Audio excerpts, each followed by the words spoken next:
Welcome to You Can Fix You podcast episode 20. No. 20, no, season 2, episode 2. Cancelled. We're doing well. Because it's season 2 when I figured out the intro. Aren't you proud? Yeah, Is this your first season 2? You didn't say This it is in my a first silly season voice. 2. I was away That's why. for the first episode. So for those of you who don't know, my daughter had to suddenly get her appendix out. Oh no. And that was an awful experience. So that's why I wasn't on the first one. But you guys all held it together. Although, saying that, in my hour of need, when I needed you both the most, you went away and left me. What's up with that?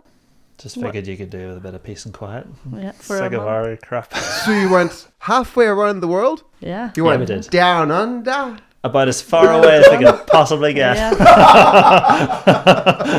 So yeah, what happened? What happened there? Well, So much. so much happened. Yes, for a month in December, me, JP, Maciek, and JP's wife B went to Australia for a month for Christmas. You. It was crazy. They left me on Christmas. Yeah. On Christmas. We did, yeah. Abandoned. And it was great. It was so warm. It was lovely. Sunny. Yes, it was my first time in Australia. JP's second. Oh yes. So it was totally new experience for me, especially going like from winter to summer, because of course the hemispheres are opposite. Winter for us, summer down there, and it didn't feel like Christmas. Like there was Christmas trees and stuff around, but I was like, no. On the beach at Christmas? Yeah. So like even the past sort of 5 years, I've never really felt Christmassy at Christmas. But that was not Christmas. No, I don't Not feel like even. we've had it at all. Yeah, because we literally were on the beach at Christmas Day, That was weren't we? amazing. Yeah, it was cool. At like half 6 6, 7 a.m. o'clock in the Yeah. morning. Great. It's a totally different lifestyle over there, Yeah. you were saying? I found I was naturally waking up at about 5 or half 5, which I haven't done since I was sort of early 20s. And that meant I was up and active, and I thought, well, I'll go for a walk or whatever. You go for a walk to the beach because It's right it's there. like 2 minutes away. Yeah. And it's already busy. People are out in the water swimming. There's kids' classes. There's people, going for runs.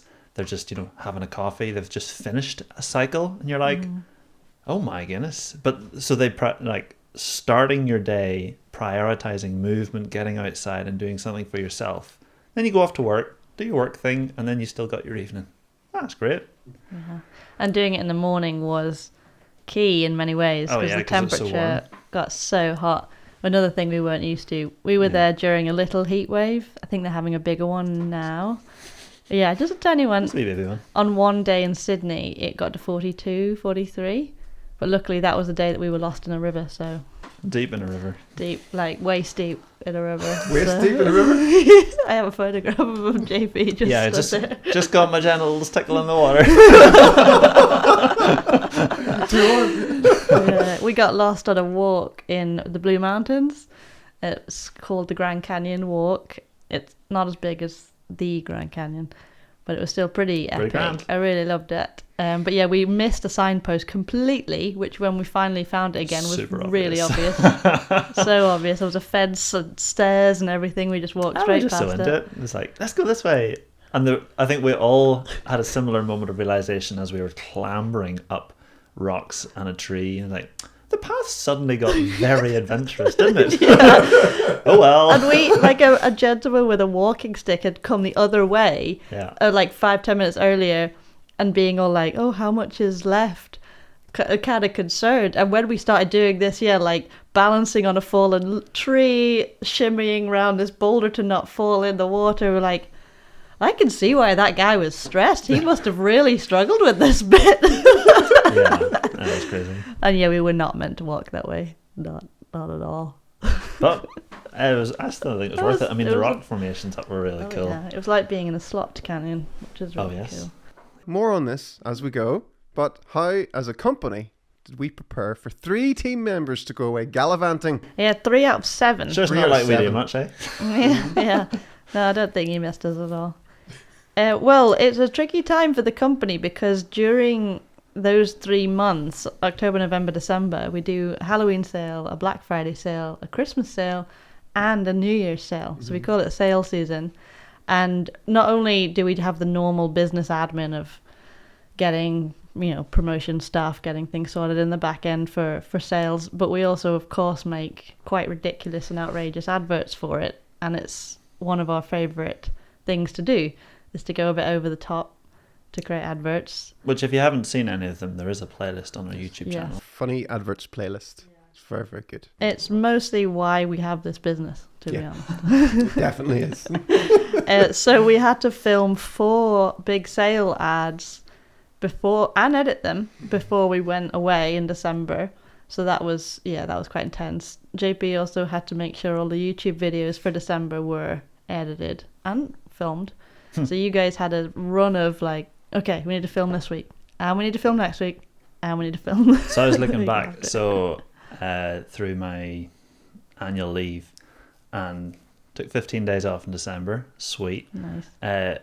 The next time before that I'd taken time off was in August. Wow. So it was just like a straight push, because we all knew it was coming. So we're like, I just got to push on and try and get it all done.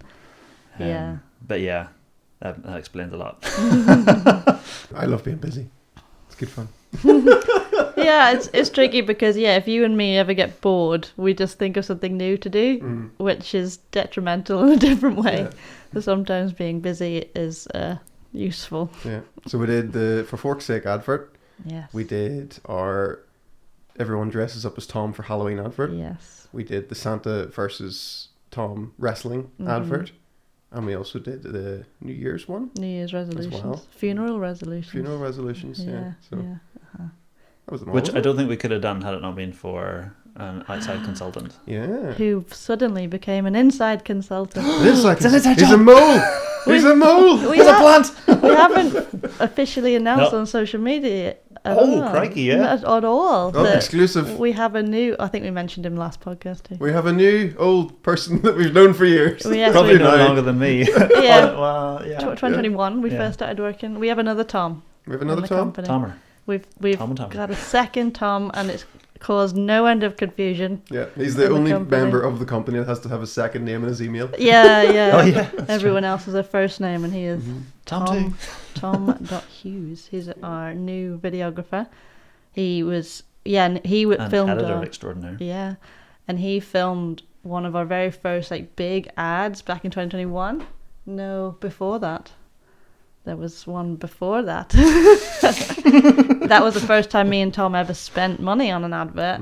We spent £4,500 and thought we were crazy. Yeah.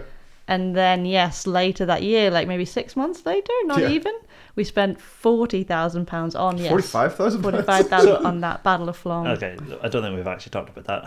How did you take a jump, a 10 times, an order of magnitude jump in spending for an advert? It mostly because we didn't plan or budget anything. Great. And Cool. then we were told we could get horses, we could get an entire biking village, Just we could get... carried away in the opportunity and the excitement. Yeah, exactly. Yeah, the idea was we want to do Lord of the Rings, but it's an infomercial for our program. Had you been told beforehand it was going to cost that much when you done it? Oh, would we have done it?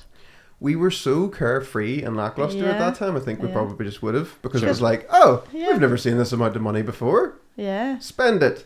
And then, then you realise 6 months later, it's like, why have we got no money? Yeah. Oh, we need money now? But we spent all the money. Spent We need it. to use money to promote the thing that we And- spent money on. yeah, and Yes, I see. Those big ads tend to not make much money. No. But If any.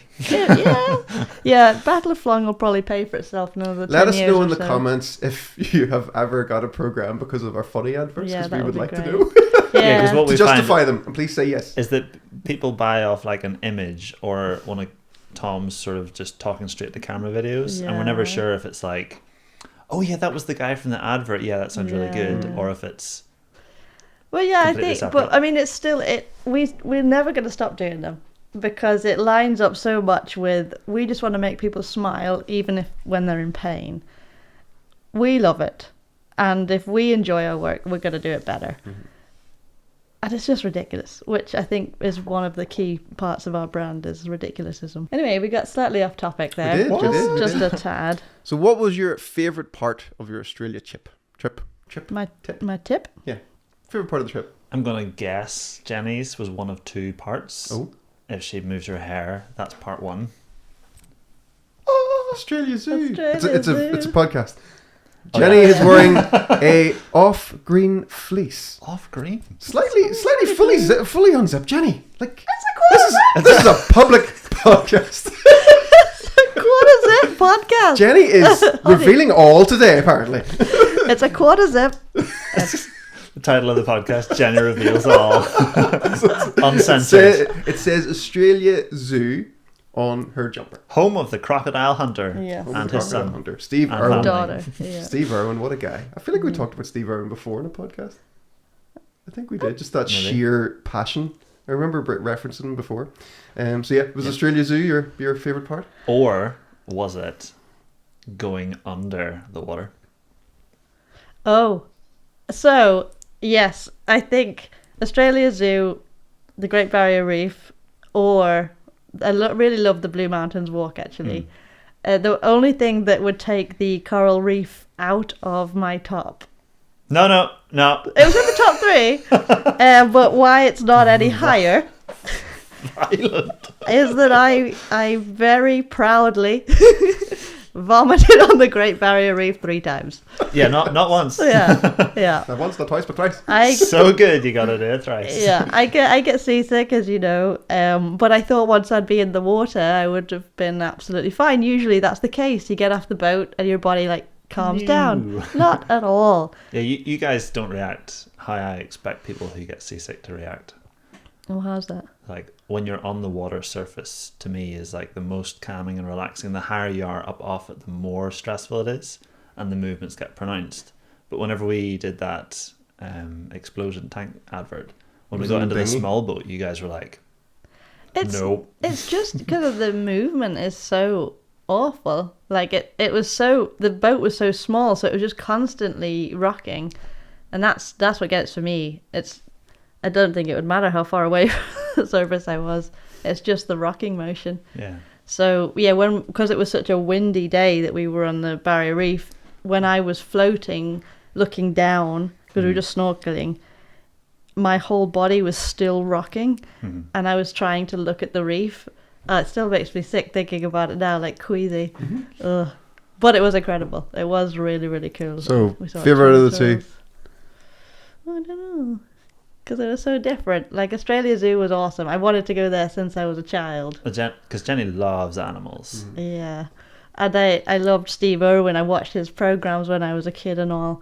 So seeing the zoo was amazing. But I always am a bit conflicted about zoos overall.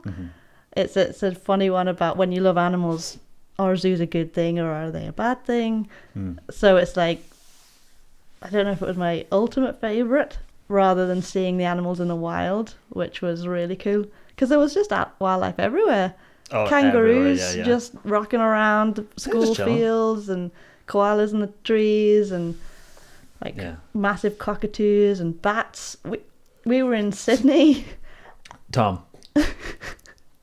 Bats Bats? everywhere. Massive. I mean, they're called flying foxes. Yeah. And legit, it's like a small cat.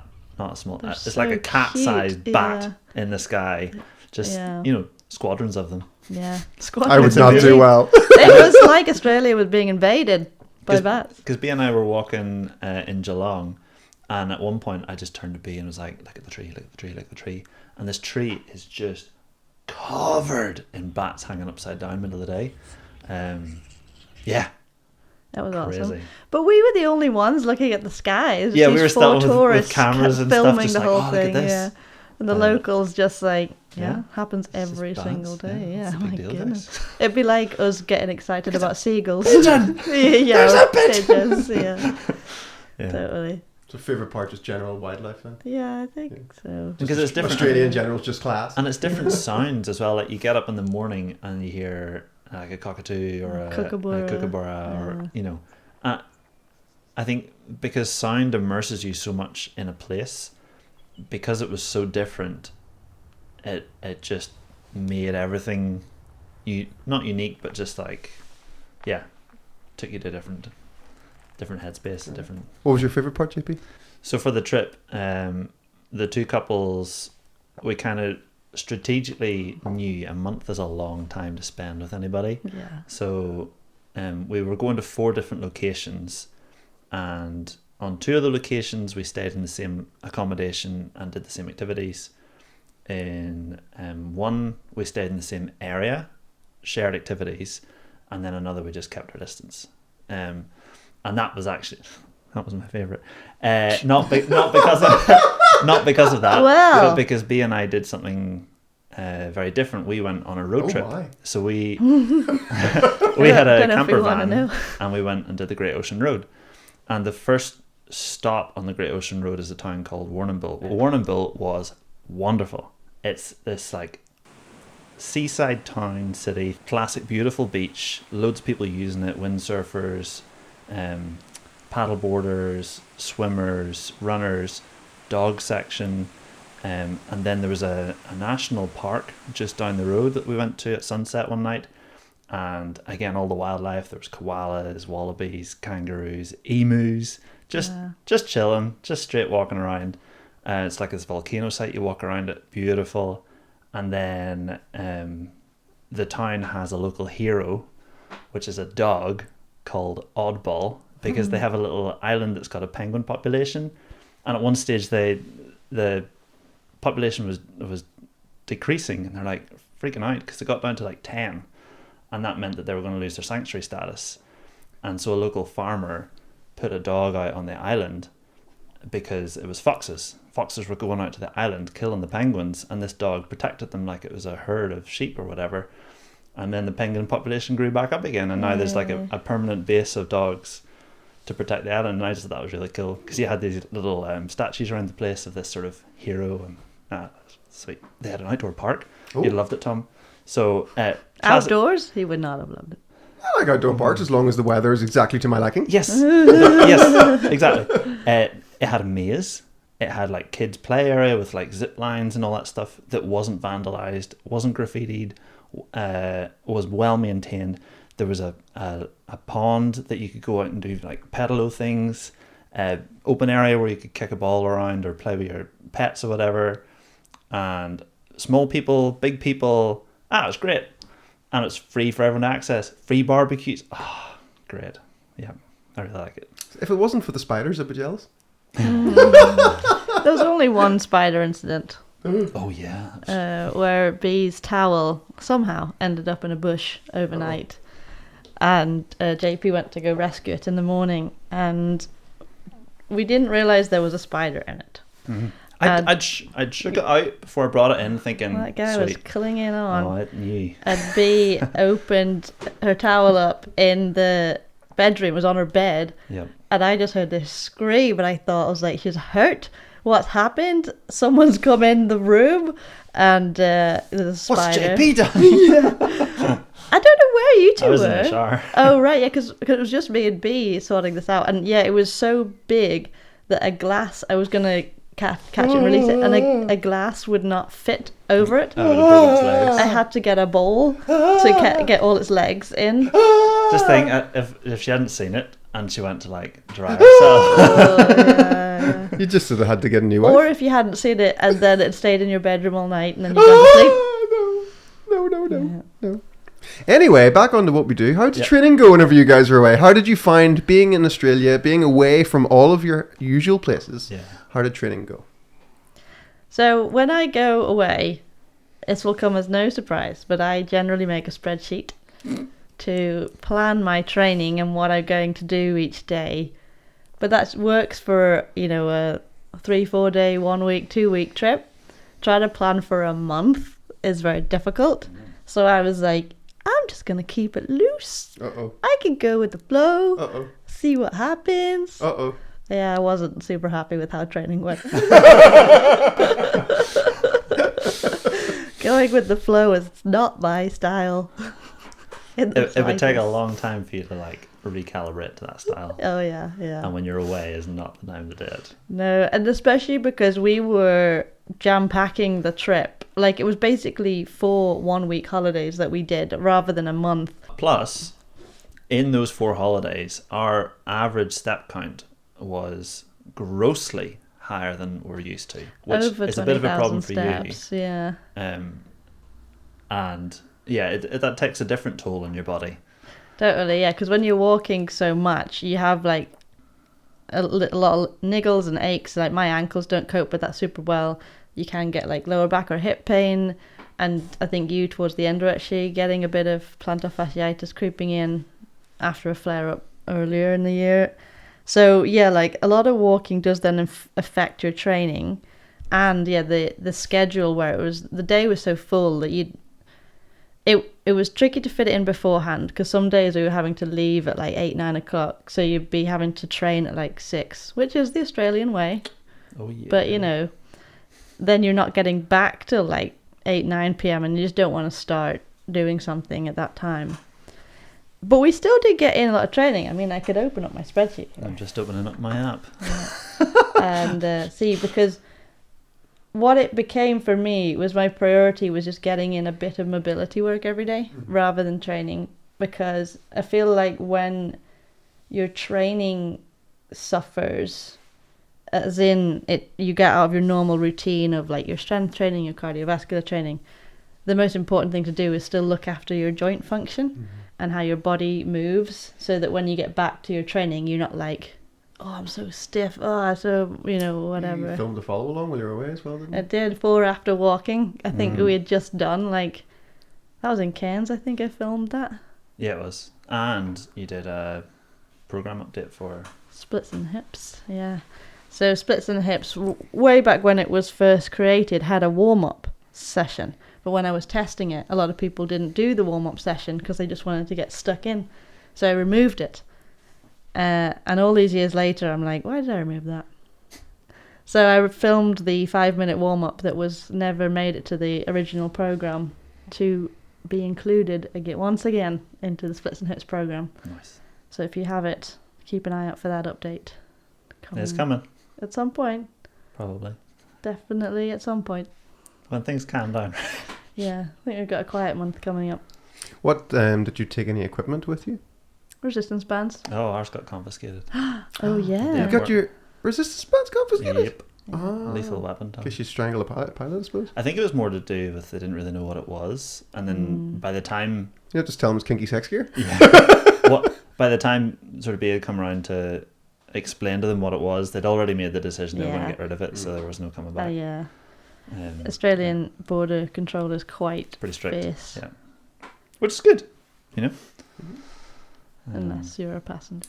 What about you, JP? How did you find training? Good. So in the 4 weeks, my training looked pretty much the same as what it always does, except for 1 week. It was Cairns, because B and I did a overnight in a boat, and then one of the other trips was like 7 a.m. until 7 p.m. And there was one other travel day. That one we did with you guys. That was also quite a long bus journey to Raintree. Oh, Daintree. Daintree. Yes. Yeah. Not Braintree, that's the finance company. Yeah. Uh-huh. So yeah, I think that 4 or 5 day block was the hardest. I just couldn't get anything in, and it was so hot.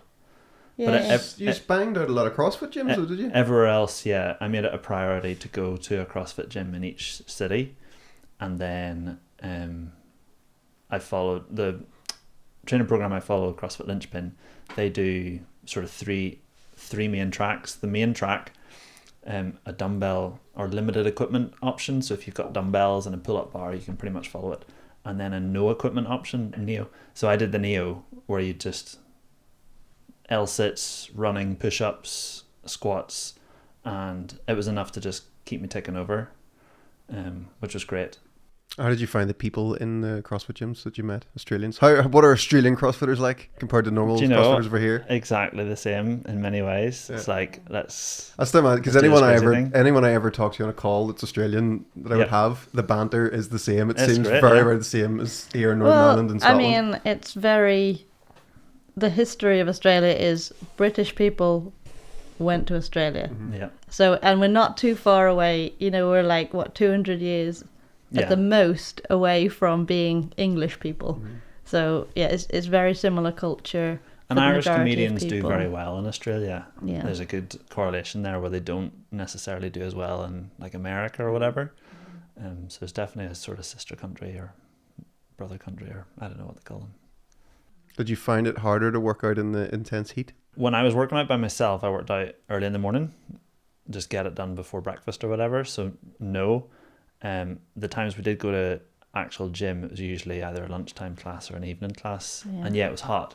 However, I was in a deep rabbit hole last night, or a couple of nights ago in my gym, as it was Baltic, and it took me 40 minutes to get out into the gym. Never once did you have to psych yourself up to go to the gym because it's going to be warm, it's going to be fine. It's only once you're struggling that you're like, it's hot, this is making it harder. I would much rather, once you're going, things get rough than it be so rough that you don't want to start it. Yeah. That was actually the opposite for me because I thought it was too hot, so I don't want to start it. Interesting. So it wasn't like, I don't think that's a universal. But yeah, and I think too hot or too cold makes it difficult for me to start working. Yeah. Because your body's just not particularly happy either way. And it wasn't on the spreadsheet.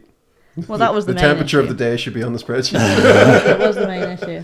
No, I think I would be with JP on that one, that I would rather it be warm and just be like, I feel like I probably need to warm up and then not enjoy sweating after. Overall, my joints felt fantastic when I was out there. As Jenny said, a little bit of plantar fasciitis near the very end of the trip, and that was city walking. I really struggled with that because it's like when you're shopping, right? Shopping is the most fatiguing form of walking for me because it's dandering and there's no purpose to it. It's just like you just feel drained. And I find when you're in that type of environment, you're not like active with your foot. Whereas if you're walking somewhere, you're like active, you're engaged, and your muscles and stuff. And same for running. Like I ran a few 5Ks out in Australia, no problems. I came back here, my step count's down to 5,000 steps a day. I've had plantar fasciitis for the last 2 weeks, and I'm just like, what is this? What's stupid. Cold, hard grounds. Yeah, cold there's ground. a lot about the weather, but I mean, there's also an advantage of being on holiday. You're prioritizing you over your life and your responsibilities. So It is, something I notice with people with like a lot of chronic pain, if they're away from their normal things and jobs and stuff and somewhere they like, all that I stress, felt so much better Yeah. whenever I was away. So it's something to kind of think about with your daily life. I think is is there anything you can improve at home that can maybe change your overall mood, because that, especially if we're talking about pain, can be a really helpful thing It's as well. it's like a bucket, right? You've got a tolerance bucket or a stress bucket, and if everything in life pushes it up close to the max, then anything's going to tip it over. If you can remove some of those stressors, whether it's work, family, responsibilities, holiday, it just brings it down, and then you've got way more to tolerate. It's way better. Yeah, there was like a quote I saw that was talking about people who were going on holiday a lot and escaping, and it was like, surely the goal is to make a life that you don't need to escape from. Like that's really what we need to focus on, not like, oh, I'm saving working super hard all year for this 2 weeks. 1-2 week trip. But it's easier said than done. Yeah. So if you only had 5 to 10 minutes a day to prioritize something, Well, yeah, what because would there were you some guys- days like that where it felt like that's all the time you had. you're not going to get nothing. You've only got 5-10 minutes. What are you going to do? Well, I definitely did. That's what I did quite a lot, which was just, a mobility wiggle. So I get my resistance bands and do dislocates and do like 90-90s. So focused a lot on circles, just something that your body loves and doesn't often get when you're walking. Walking is quite a limited range of motion movement. So deep ranges of motion, sitting in squats, deep lunge rotations, dislocates. So just looking It's after probably the stuff body. like just from our reset camps that we always do, the January Yeah. mobility reset stuff. Exactly. Stuff like that. Yeah. Which, those sessions are like 10 minutes long usually, except for the SMMs. So it is just, get your body moving. And there's absolutely nothing wrong with that being your movement for the day. Yeah. Because that's like maintenance mode. And rather than just going, I've only got 5-10 minutes, so I don't have time for my normal stuff, so I'll do nothing. It's, I've only got 5-10 minutes, I don't have time for my normal stuff, so let's just do a bit. And I always find, especially if you are going to be walking a lot that day or something like that there, if you've had a full joint wiggle at the start of the day, your steps just feel better. Things just glide and move. So what would you, JP, fitness wise, if you only had 5 to 10 minutes, what would you fit in? Well, fitness wise, I mean, it's hard to go wrong with a burpee, right? Yeah. I mean, it's just Body so weight. disgusting and so effective. Yeah. If you just set 7 minutes and did it burpees for 7 minutes, Yeah. that's going to tick your fitness box way more than you want it to. It's so good. Oh yeah, and aim for 100. Yeah, feeling that if you've got access to something you like, if there's a play park or something like that, some kind of pull, push, and squat. So, there were outside where we stayed in Sunshine Coast, there was like a concrete wall. So I did push-ups up against that. It's an incline, so you're not like full push-up. Great, fantastic. There was play area, so you grab hold of a pole, walk your feet under, do some rows. Great. You got your squats. I mean, that's going to hit pretty much everything. You mix and match that as much as you want. And then, similar to Jenny, like if you're not going to do a workout, everyone's got their own like little quirks. So yeah, with the travel, my lower back just like seizes up. Dad's the same. I don't know if it's a height thing or just we move the same. You know, who knows? Yeah, But- airplanes are not designed for JPs. Yeah, even with extra space. Smallest, Yeah. smallest seats. So yeah, I tend to try and like go top and bottom. Anything that's going to allow my upper back to get opened up. So hang is great. Anything overhead, if you can find that, that's great. And then yeah, just freeing up your hips a little bit. Whether it's some 1990s, I love a pike fold, and couch stretch as well. Oh yeah. Those are always great. Good old couch stretch. Cat stretch is great after sitting because our travel time was intense. Possibly the most I've ever travelled in 1 month. Yeah. What would be some tips for people that would have, like, say, long flights? What would you kind of try and do before getting on the flight, Jenny? Well, I didn't do. Spreadsheet. Yeah. I didn't do much because I don't tend to suffer super that much. I don't know why. I just never have. I can just sort of lock in and I'm fine. But when I did get to like the hotel room afterwards, I did couch stretch because that's sort of the big one for me because your hips are locked in this flex position. So You have getting a them. nice follow along on the YouTube channel, actually. Stretch after travel and stretch. So I made that because that was actually when I went to America one time, and it was 14 hours straight flight. We went to LA, and that's probably then the longest single flight I've been on because the Australia one was like 13 and a half or something. So, and I was like, oh, I really need a after travel routine, and I did wanted to follow along. I love follow along, so I went onto YouTube and I did find a few, but I was like, oh, but they're not quite hidden where I need it. So I decided to film my own, just to hit all of the hip flexors, the upper back, and anything that sort of gets tight, even like anything on your front basically gets tight, hamstrings a little. Would you, JP, any kind of pre-flight So things that you try and do? Pre-flight for me is all about packing smart. So in your like hand luggage, having change of clothes, socks and pants, and like something to wash your face. From the like sheer just sitting down point of view, I was paranoid about deep vein thrombosis. Oh yeah. So I was doing like calf raises. I was getting up every hour, doing a lap of the plane, and yeah, largely fine. The one flight that I did sleep the majority of was the one I felt the worst, and I felt like my ankles were twice the size of what they should have been. Oh no. And I don't know if it was paranoia or what, but it felt terrible. Yeah. It took like a full day before I could move them properly again. And then similar to Jenny, like as soon as the flight's over, try and get a workout in as soon as possible. For me, I feel like sitting down switches everything off. So I want to switch everything back on again. And the quickest way for me to do that is to work. So as much intensity as I could tolerate in as quick a time after the flight as possible. Nice. Some things I've tried before in airports is just sit on the floor instead of sitting on the chairs. Oh So yeah, you get down on the floor in 1990s cross leg. Yeah. Wee bit of movement in the hips. I find is quite nice. that'd be cool. Yeah. Anywhere you can get a sneaky couch stretch in before you're going to be sitting for a long time. Floor Quite a nice sitting one. is such a hack because when I had the gym, I would sit on the floor all the time to do work, Yeah.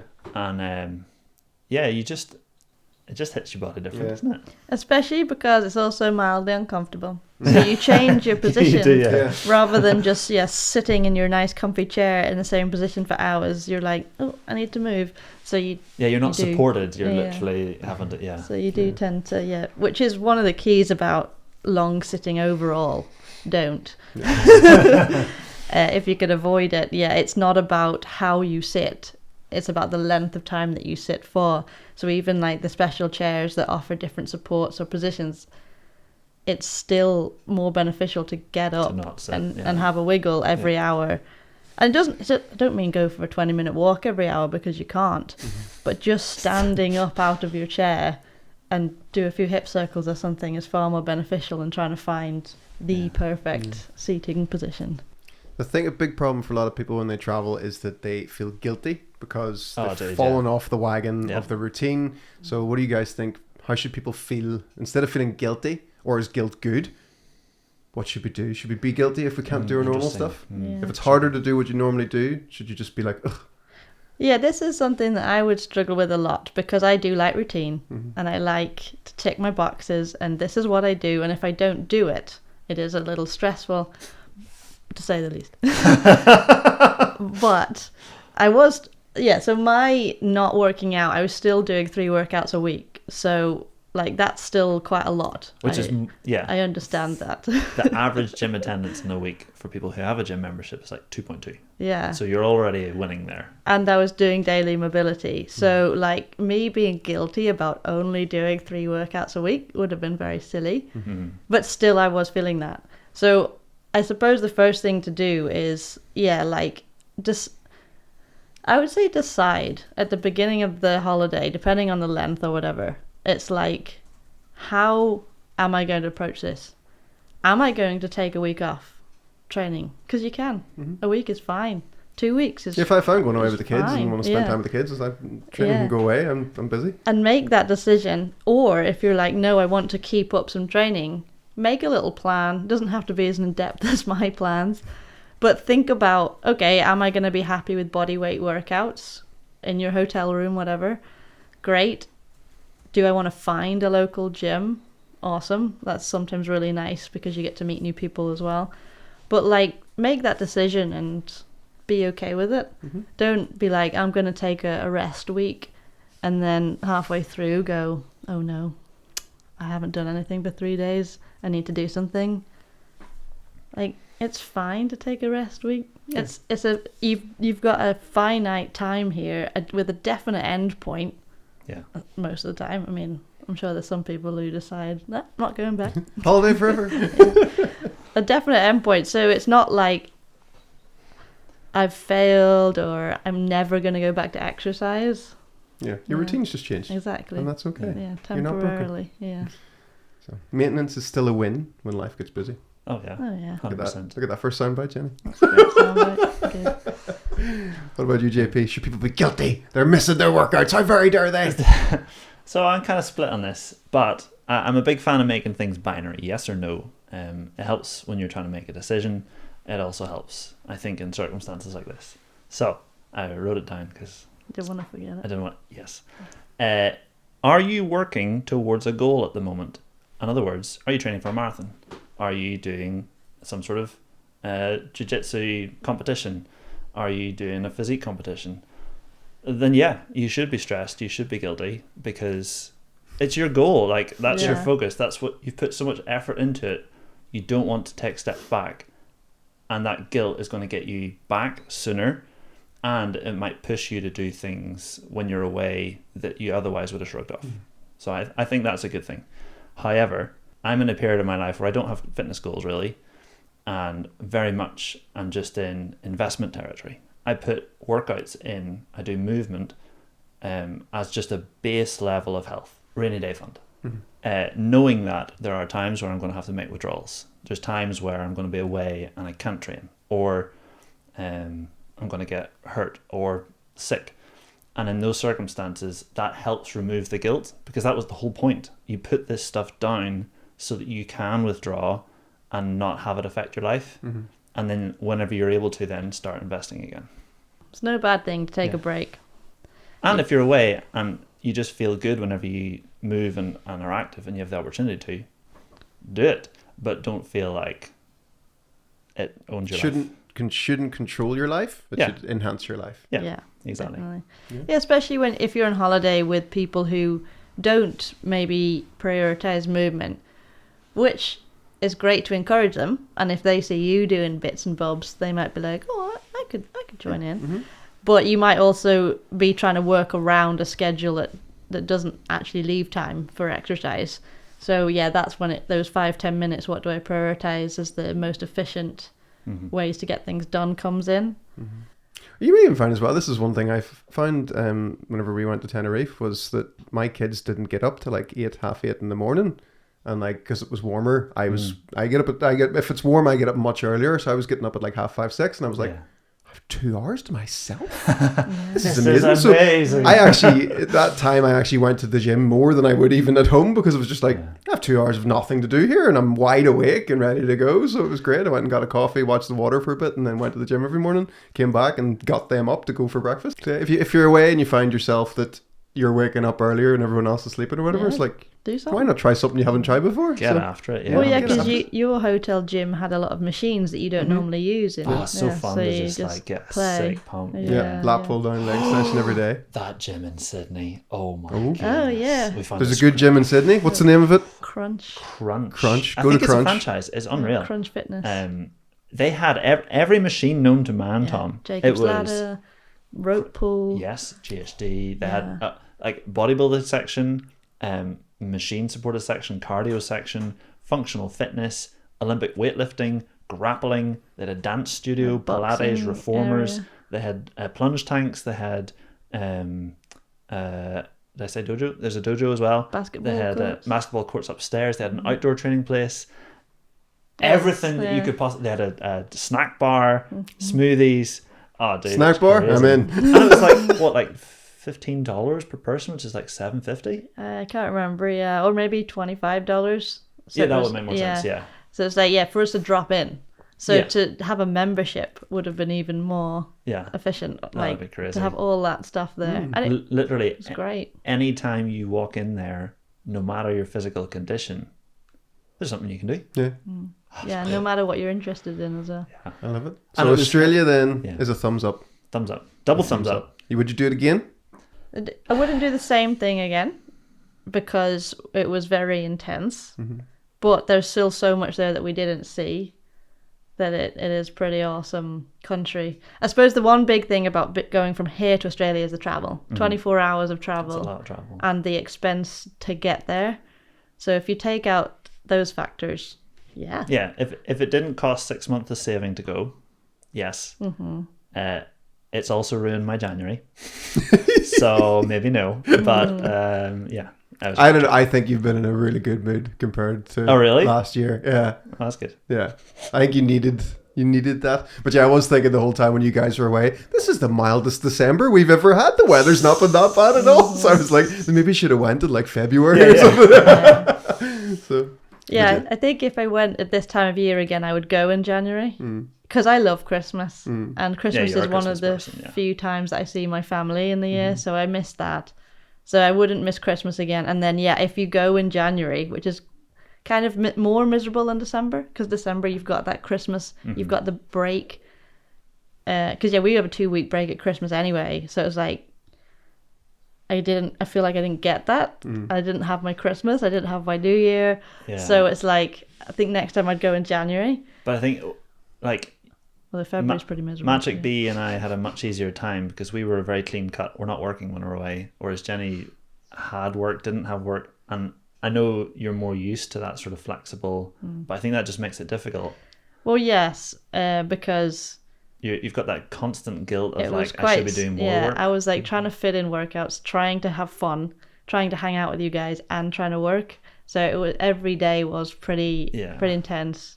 So it was that definitely changed it. And it was trickier for us as well. It's like, hey Jenny, could you do this? Oh, Jenny's sleeping. Yeah. And then you would Yeah. eat something or whatever, Yeah, and it'd Tom, be like, could you give me? oh. He's sleeping. Yeah. Or like we'd be chatting. always sleeping. Yeah, and I'd be like, "This is great," and Tom was like, "Okay, but it's 1 a.m. here, and I really have to go." Oh, I'm so sorry, Tom. Yeah. Yeah. But we did it. We did it. did. And we all did well. We survived. Oh, yeah. I think it was a I was- success. I'm Yeah. mega impressed that everything was just perfect when we came back. It was great. Yeah. I didn't burn the Thank company you. down. Yay! And, you know, there were some folders that were only partially filled with files. Yeah. That we have no That idea I'm what still they dealing are. with. Yeah. Because everyone was actually away, I had more time to myself. So I filmed I filmed for Christmas a whole 12-day series and was like, if I film these videos, then I won't need to do anything over the Christmas period. This is great. And so I had these all filmed and all edited. And then it was like, I've got nothing to do over Bored the now. nothing to do. period. So I made more videos. So I just started posting twice a day instead of once a day. You posted twice a day. Classic Tom. I'm sorry. This explains so much. But yes, I think Australia was a success. Well done, Australia. You looked after our Yeah. peeps. Yeah. And they came back safe and sound. Yeah. It's always good to take time away.